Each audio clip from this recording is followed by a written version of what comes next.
founders decided to raise. Yeah. And the question is, do they start with friends and family? And if so, what things should a founder consider when they're going through that process? Yeah. How uncomfortable are you willing to make Thanksgiving or Rosh Hashanah or Christmas or July 4th or Memorial Day, right? I mean, if you're raising from your friends and your family, they're hopefully going to get a great deal. And if it works out, we have many examples of Mark Zuckerberg's parents put a little bit of money into Facebook and they become billionaires, or, Bill Gates's parents, I guess, put money into Microsoft and it worked out okay for them as well. But you really have to be careful, right? Because you're asking your friends and family to take a flyer. Now, if your friends and family are putting in $5,000 each and it's 10 of them and they all have net worths of $500,000 or $1 million, they might very much want to take that risk. But you have to be careful about that. Bootstrapping, as we saw in the previous one, that's kind of the high art. If you can figure out a way to bootstrap your way to getting the product to market and then raise, that's another clear path to victory. Yeah, I think you also need to consider that friends and family are not as sophisticated as angel investors. So you have to be very honest with them. Going back to the uncomfortable Thanksgiving, you want to make sure that they know the risks involved too. I think it's really, really important that you're so clear with your family and friends, letting them know that it's entirely possible you're going to lose all of this money. But if you think of it another way, and you're raising this round and you feel uncomfortable asking your friends and family, but then you build a unicorn, they're going to be really upset with you for not going to them and asking and saying, hey, you want to invest in this company and potentially lose all your money, but you could also, 1,000 exit. Yeah. And to punch up what you said, letting them know it's possible they're going to lose all their money, I would even say it's probable, right? Like, because we come into this with the expectation as professional investors, I don't know, 6, 7 of our investments go to zero out of every 10, maybe 7 or 8. And we're okay with that because we've seen the wins. So when we strike out as, grand slam home run hitters, which is what we try to be as early stage investors, we're trying to hit home runs.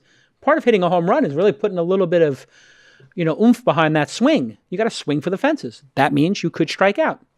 And I think friends and family are maybe not sophisticated and prepared for that.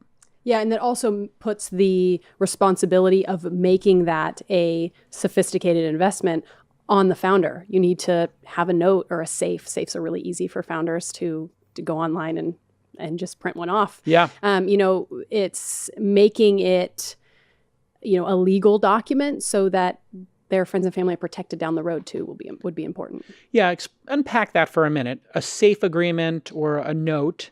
What is that for somebody who's listening for the first time and wants to raise $50,000 from their family? And why is it important in your mind that you do this in a buttoned-up fashion?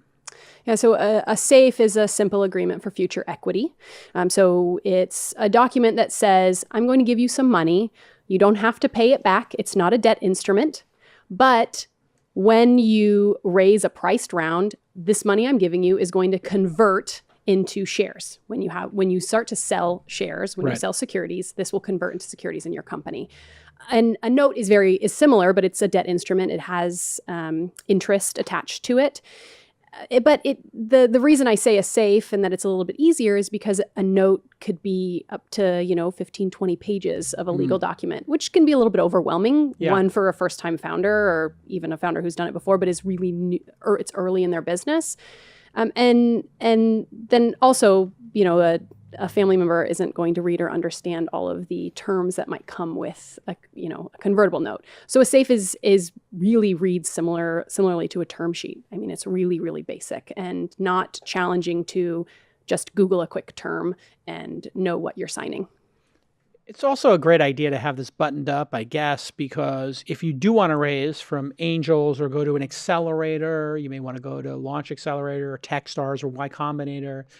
You want to have your legal documents in order. Anytime you have to go back and clean up, it's an easy way for an investor to back out and say, you know what, there's material differences between what you told me, or this structure doesn't seem like one I want to invest in.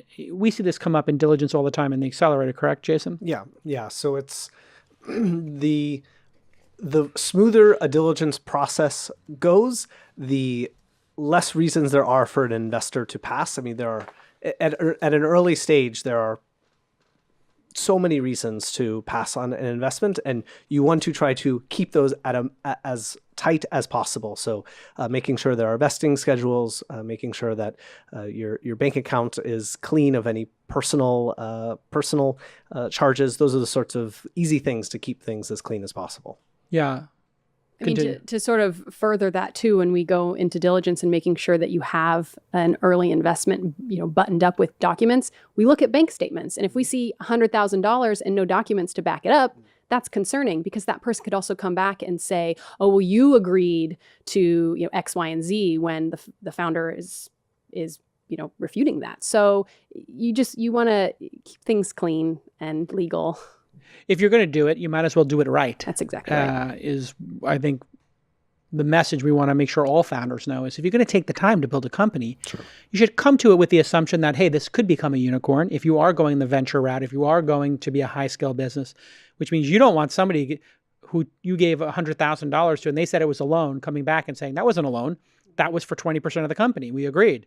And there's no paperwork, or there's an email that's not worded properly. This could be the death blow to the company. And it happens. It's happened many times. We uncover a lot of things in diligence. Let's talk about diligence and unpack that for one more moment when we look at friends and family, and then also, getting into an accelerator. What are the short items on that due diligence list?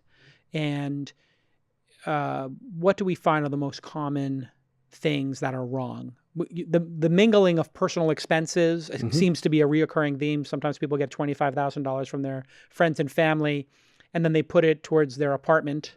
We had that happen once where they were working out of their apartment, and it was like, okay, what percentage of the apartment are you using? Because that's what the IRS wants to know. That's right. And so those things aren't death blows, but they do need to be cleaned up. Yeah. What are the other things that come up in diligence? I'm sure you both have great stories. Yes. So the things that we typically go through are a cap table, bank statements, customer references, and the org chart to an extent as well.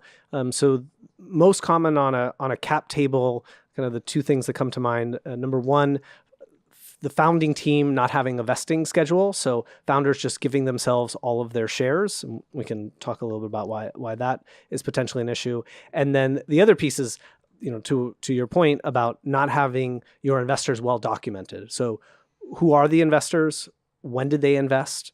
Was it on a convertible note or a safe? What was the valuation cap? Was there an interest? Or was there interest associated with the note or the safe? Having all of those items lined out, very important for downstream investors when we start talking about VCs. Great. Any other horror stories, Ashley, when we look at this due diligence process, things that can kill a deal, things that people should be cognizant of? I mean, the red flags I've seen, which I don't think are malicious, just ill-informed, it's just a messy P&L. It's no COGS. They're not showing any COGS. There's no cost of goods at all in a lot of these companies, which is obviously false. Or they have really spiky expenses. Some months they're spending $100,000 and the next 3 months they spend $3,000. And it's because they're either not amortizing costs out properly, or they're just not, they're not adequately categorizing where these, expenses should be. Yeah. I've seen payroll as a non-payroll expense in P&L. So it's just, how does the IRS feel about that one? yeah, it's not, and you don't know what you don't know. Yeah. When you're, a new founder or founder in general, you don't know what you don't know, but that it does fall back to you. So being informed, knowing, just buying some accounting software, get some, and just playing around with it for, an hour or two will be very, very helpful.